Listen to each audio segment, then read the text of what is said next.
Welcome to the Garden of Eden in the year 2267. You've arrived on a planet that appears to be nirvana, but as the old saying goes, there's going to be trouble in paradise.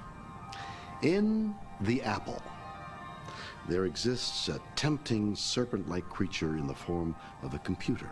And this duplicitous machine thrives on keeping its users from any social or technological advances. This ensures that their ignorance will keep the planet in a perpetual state of bliss. Or will it? The combination of religion and free will was explored in another episode, Who Mourns for Adonis? But now, let's have a bite of the apple.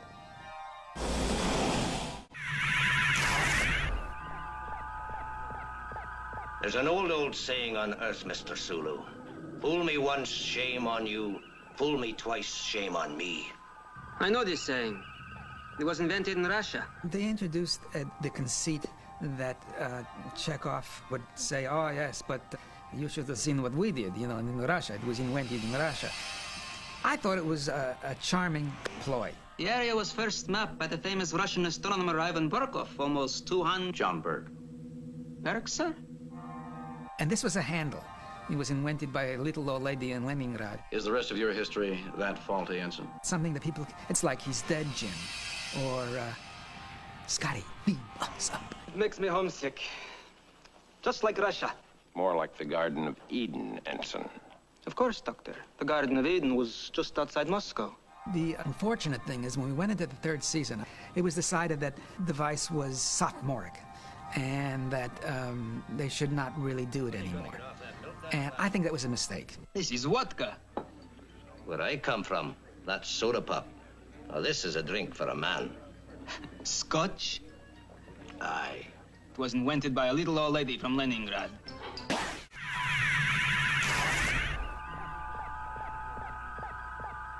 If I brought down 100 of them armed with phasers and violate your oath regarding non-interference with other societies, I believe you all swear you'd die before you'd violate that directive. Am I right? You mean the one Kirk violated all the time? Quite correct. Must you always be so blasted honest? The idea became that if you mess around in someone else's society, which we certainly had done in the case of Southeast Asia and in Vietnam. Do you remember the 20th century brush wars on the Asian continent? Two giant powers involved, much like the Klingons and ourselves. Neither side felt that they could pull out. Yes, I remember. It went on bloody year after bloody year. What's our prerogative to do so? Just because we happen to be bigger and more powerful? That's not an excuse. Animals who happen to look like us. You still think the prime directives for this planet? I don't think we have the right or the wisdom to interfere. However, a planet is evolving. So Gene Roddenberry adapted the idea of when you go to a planet, you can't interfere in that society.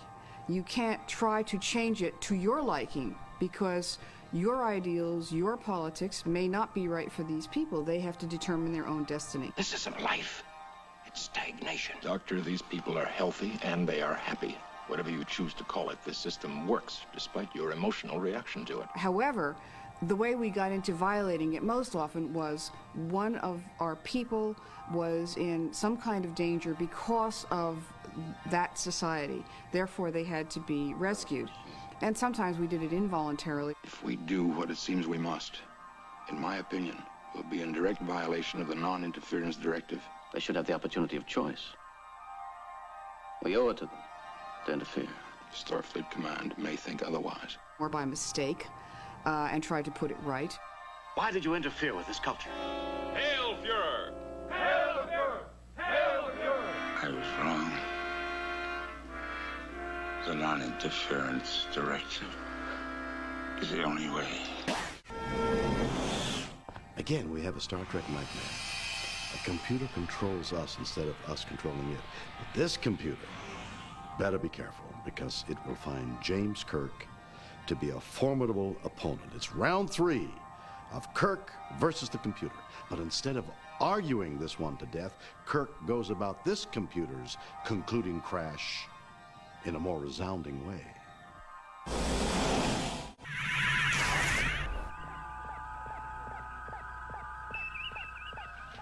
Captain, I see something!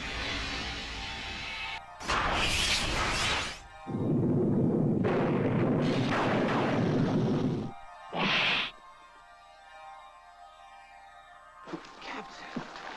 It's over there! That way! I never saw anything like... Marvel!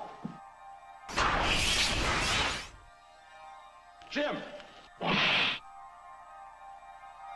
Spock! Let's get out of here!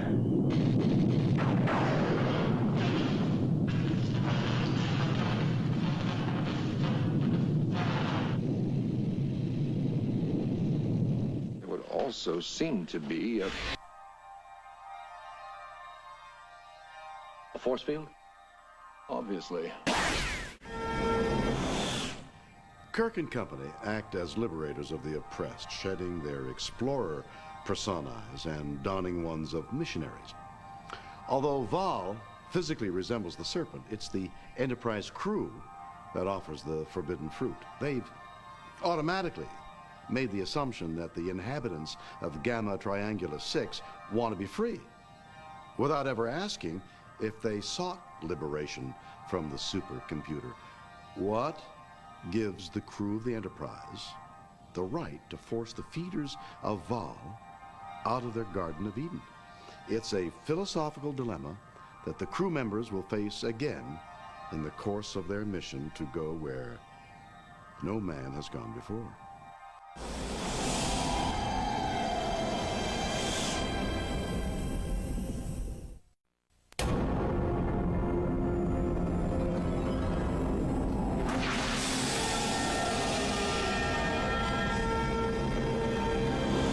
When Adam and Eve bit into the forbidden fruit, they were expelled from paradise. It's the so-called original sin that has kept mankind out of paradise ever since. But what is the apple, really? Is it sin? Is it temptation? Or is it the beginning of our independence as a species? Think about it. After we were expelled from Eden, we were forced to live on our own, survive on our own, to think for ourselves. It's a symbol of everything we've accomplished since then.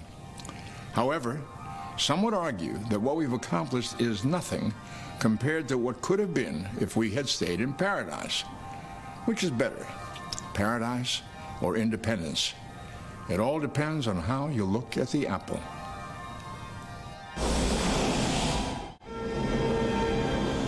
You might recognize the actor playing Makora better if he was speeding around in a red and white 1974 Ford Torino with Paul Michael Glaser. Under the makeup and the hair is none other than David Soul, making one of his first television appearances. David, Paul Michael Glaser, and the Ford Torino were all part of the phenomenally successful police drama Starsky and Hutch that aired from 1975 to 1979. Bill Shatner and I both have a case of tinnitus. It's a ringing or hissing in the ear and some slight loss of hearing. We believe it was due to an explosion set off by special effects in one of our episodes, and this may very well be it. You watch when Spock throws the exploding rock off to the side. The explosion was off to our right, and both Bill and I have had our right ears affected. There are many pleasant memories I've taken away from Star Trek, but this wasn't one of them. The Apple explores the anti-technology theme that was the focal point of many Star Trek episodes. This time, man has abandoned all of his cares to a machine and has stagnated in the process. However, the planet's inhabitants are living in paradise. So, what right do Kirk and his crew have to try to force them out of their Eden?